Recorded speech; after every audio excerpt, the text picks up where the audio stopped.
క్రీస్తునందు ప్రియమైన సహోదరి సహోదరులకు యేసుక్రీస్తు నామములో శుభములు. దేవుని యొక్క మహాకృప మీకు కలుగునుగాక. ఈరోజు దేవుడు మనకిచ్చిన మాట యెషయా గ్రంథము 10వ అధ్యాయము 15వ వచనము. గొడ్డలి తనతో నరుకువాన్ని చూచి అతిశయపడునా, రంపము తనతో కోయువాని మీద పొగుడుకునునా, కోల తన్నెత్తువానిని ఆడించినట్లును, దండము కర్రకాని వానిని ఎత్తినట్లును ఉండును కదా. ఈ మాటలు మనము యెషయా ప్రవక్త ద్వారా దేవుడు సెలవిస్తున్నట్టు చూడగలం. ఈ మాటలు ఇక్కడ మనం చూసుకుంటే గొడ్డలి తనతో నరుకువాన్ని చూచి అతిశయపడిన గొడ్డలి గురించి మనకు అందరికీ తెలుసు అనమాట. ప్రతి ఒక్కరం కూడా గొడ్డలి చూసి ఉంటామన్నమాట. ఆ గొడ్డలి ఏంటి అని అంటే చెట్లు నరకడానికి ఉపయోగిస్తారు, కానీ గొడ్డలి ఒక్కటే దాని పని అది చేసుకోలేదు, దానిని ఎత్తి నరకాలన్నమాట. ఎవరో ఒకరు దాన్ని యూజ్ చేయాలి. ఇక్కడ అదే చెప్తున్నారు, గొడ్డలి తనతో నరుకువాన్ని చూచి అతిశయపడును. అంటే గొడ్డలి తనతో ఎవరైతే పని చేస్తున్నారో, నరుకుతున్నారో, తను వాడుకుంటున్నారో వారిని చూసి అతిశయపడుతుందాన్ని, లేకపోతే వీళ్ళు నరుక్కోలేరు, నేను లేకపోతే ఇది లేదు అని. అంటే గొడ్డలి తనతో నరుకువాన్ని చూసి అతిశయపడి, అంటే అది ఒక వస్తువు, దాన్ని ఎవరైనా వాడితేనే అది వాడబడుతుంది.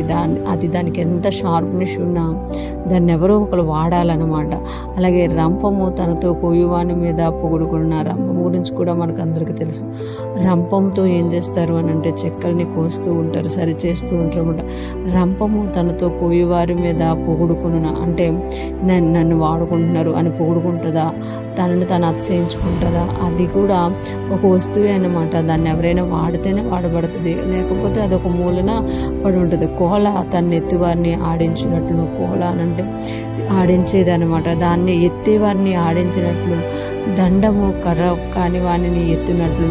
అంటే దండము అనేది కూడా ఒక వస్తువు. అంటే ఇక్కడ కోల కావచ్చు, దండము కావచ్చు, గొడ్డలు కావచ్చు, రంపము కావచ్చు, అవన్నీ ఒక్కొక్క పని కొరకు వాడబడే వస్తువులు అనమాట. అవన్నీ కూడా వాటికి ఒక పని ఉంది, కానీ ఆ పనికి అవి ఉపయోగపడాలి అంటే వాటిని వాడేవాళ్ళు ఉండాలన్నమాట. ఈ మాటలు ఇక్కడ ఎందుకు యెషయా ప్రవక్త ద్వారా దేవుడు తెలియజేస్తుందంటే, అశ్షూరీయుల రాజులకి దేవుడు తన బలం ఇచ్చినప్పుడు, తన ప్రజల్ని అప్పగించినప్పుడు వాళ్ళంట తమను తామే పొగుడుకున్నారంట.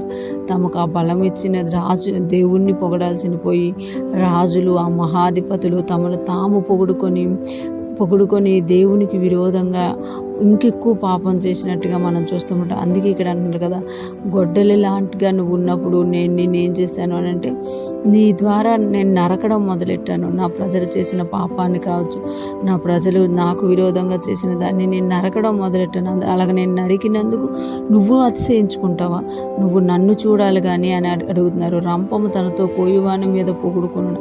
నేను నా ప్రజల్లో ఉన్న ఆ దోషమును, ఆ పాపమును కోయడానికి నిన్ను ఒక రంపంలాగా వాడుకున్నాను, దానికి నువ్వు పొగుడుకుంటావా, నన్ను చూడాలి కానీ అన్నారు.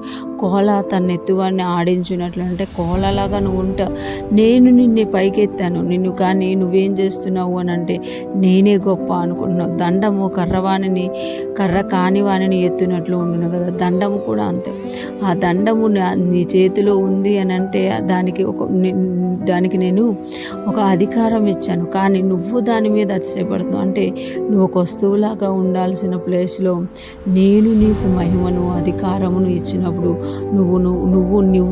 నువ్వు అతిశయించుకొని నా మీద తిరుగుబాటు చేస్తున్నావు అని ఇక్కడ అశ్షూరీయుల గురించి తెలియజేస్తున్నట్లుగా మనం ఈ అధ్యాయంలో చూడగలం. ఈరోజు ఫ్రెష్ మన్నా వింటున్న ప్రతి ఒక్కరూ జ్ఞాపకం చేసుకోవాలి, ఆ రోజు వాళ్ళతో మాట్లాడినట్లే ఈరోజు దేవుడు మనతో మాట్లాడుతున్నారు. మనము కూడా ఎక్కడో ఉండాల్సిన వారిని మనల్ని దేవుడు రక్షించుకున్నాడు. ఈరోజు మన జీవితంలో ఏమి ఉన్నా అదంతా కూడా దేవుడిచ్చింది అనమాట. మనకున్న వాటిని బట్టి అతిశయిస్తున్నామా, లేకపోతే వాటిని దేవుడే నాకు ఇచ్చాడు అనే ఆయనకి అప్పగించుకుంటున్నామా? అప్పగించుకుంటే ఆశీర్వదింపబడిన గుంపులో ఉంటాము. ఒకవేళ మనల్ని మనమే అతిశయించుకుంటూ ఉంటే ఇలాగే దేవుడు వాడడం మానేస్తారు అని ఇక్కడ తెలియచేయబడుతుందన్నమాట. ఈరోజు ఫ్రెష్ మనం వింటున్న ప్రతి ఒక్కరూ కూడా దేవుడు మనకిచ్చిన ప్రతి ఇవిని బట్టి, ప్రతి ఆశీర్వాదాన్ని బట్టి, దేవుడు మనల్ని వాడుకుంటున్న విధానాన్ని బట్టి ఏదైనా కూడా ఆయనకు భయంకరంగా మనం జీవించాలని, ఆయనకి ఇష్టపూర్వకంగా మనం జీవించాలని దేవుడు కోరుకుంటున్నారు. అటువంటి కృపా జ్ఞానం మనందరికీ కలుగునుగాక. మనకు దేవుడిచ్చిన ప్రతి దాన్ని బట్టి ఆయనకే మహిమ కలుగునుగాక. ఆమేన్.